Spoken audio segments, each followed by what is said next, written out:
Who is Robert Francis Prevost? The new pope may be relatively new in the Vatican, but the American pontiff boasts decades of serving experience.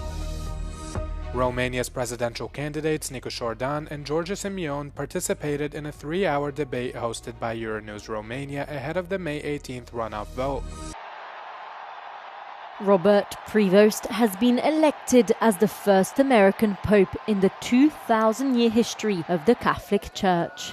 The newly elected pope made his first appearance in St. Peter's Square to a cheering crowd. Moments earlier, white smoke rose above the Sistine Chapel and the bells of St. Peter's Basilica rang loudly. Cardinals had just elected the 267th Pope to lead the Catholic Church. A missionary who spent his career ministering in Peru and leads the Vatican's powerful office of bishops. Prevost will take the name of Leo XIV. He was elected on just the second day of the conclave, where he needed at least 89 votes of the 133 cardinals who participated. Leo XIV will succeed Pope Francis, who passed away on Easter Monday.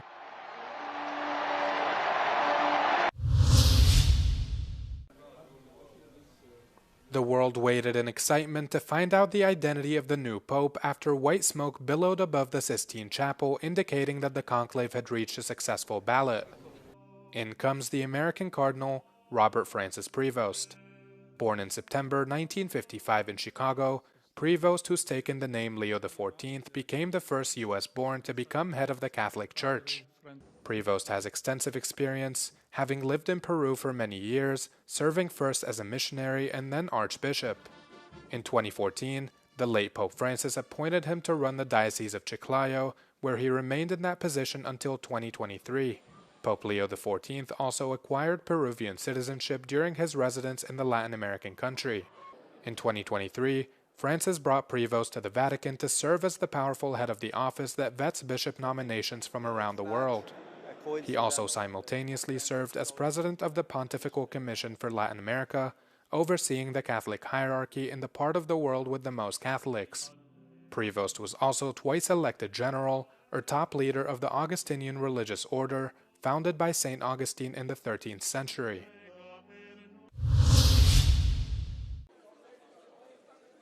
Euronews Romania hosted the two presidential candidates, Bucharest Mayor Nicu Șordan and Alliance for the Union of Romanians leader George Simion, in a fiery 3-hour debate.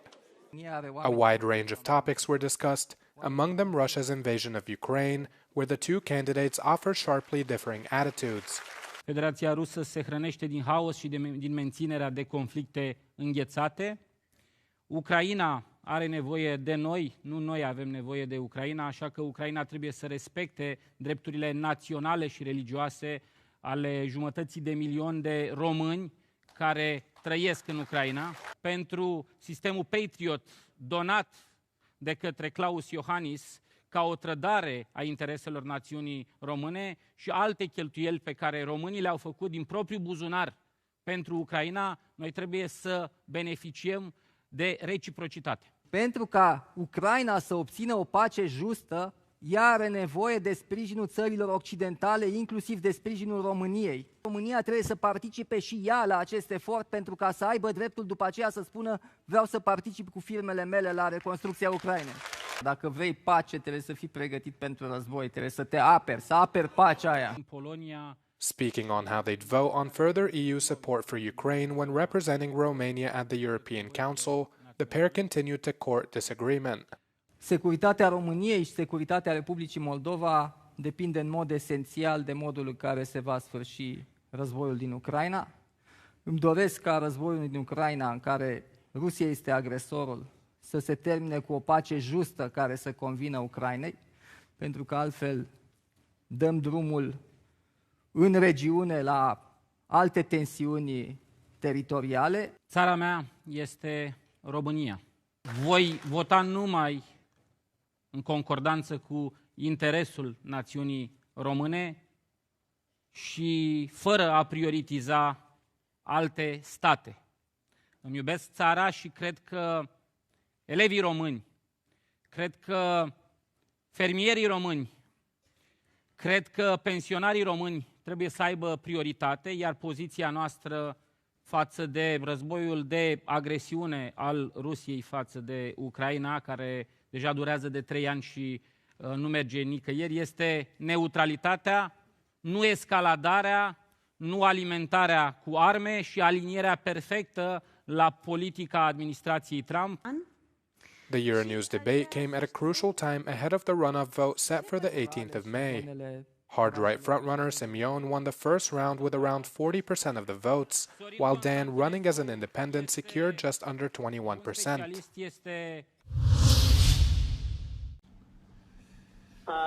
The US and UK have signed a trade deal, the first to be secured since the Trump administration announced sweeping global tariffs on foreign goods. The deal eases trade barriers on a few specific sectors, meaning it is not a wide-ranging trade pact. With this deal, the UK joins the United States in affirming that reciprocity and fairness is an essential and vital principle of international trade.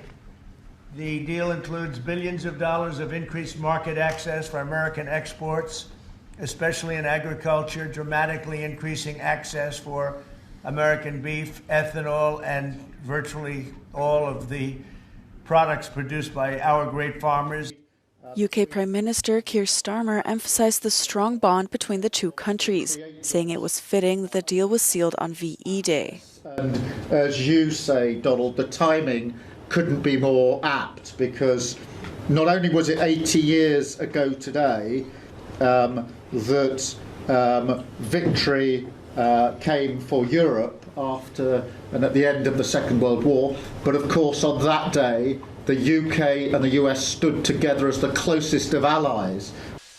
In return for increased market access to American products, the US will remove its 25% tariff on steel and aluminium, which Trump imposed on all foreign imports of these metals.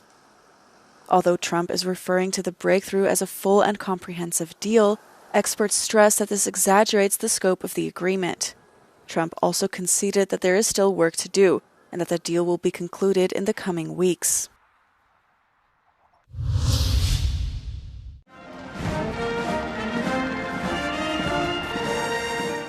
France marked 80 years since the end of the Second World War on Thursday.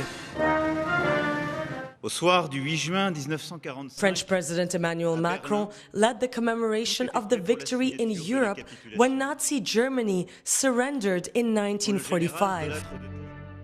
But 80 years on, only a few who lived through the horrors of the war remain to tell their story. Malheureusement, je m'aperçois qu'on est de moins en moins.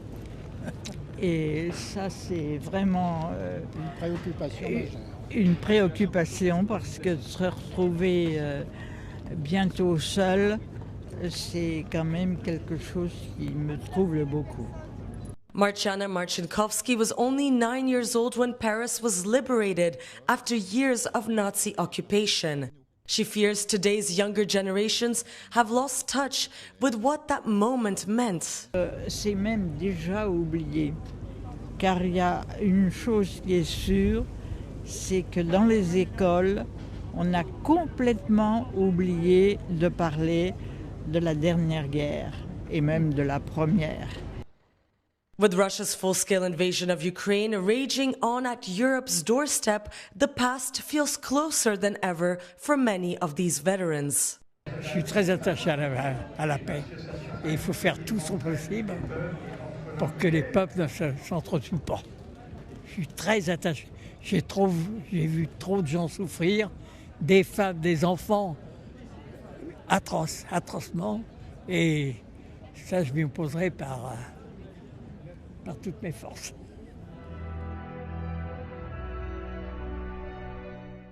"80 years later, the message from those who remember is clear. Peace cannot be taken for granted.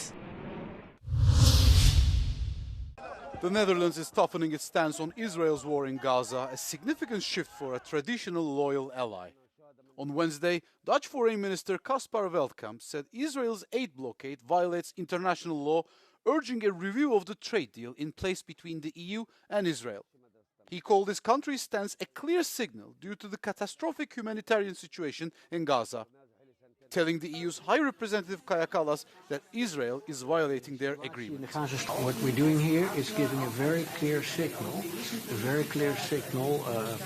drawing a line in the sand, because the situation in the Gaza Strip is dismal, is a catastrophic humanitarian situation.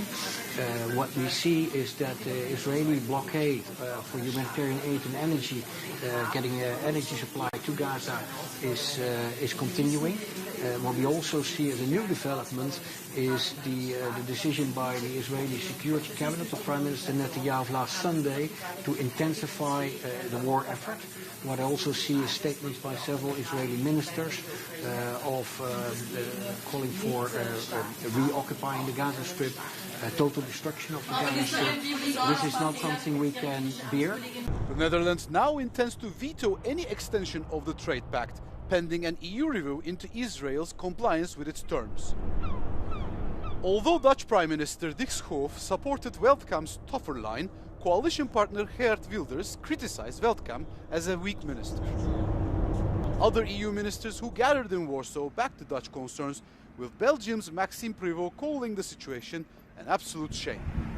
Luxembourg's Xavier Bettel said Israel seems to be listening to no one.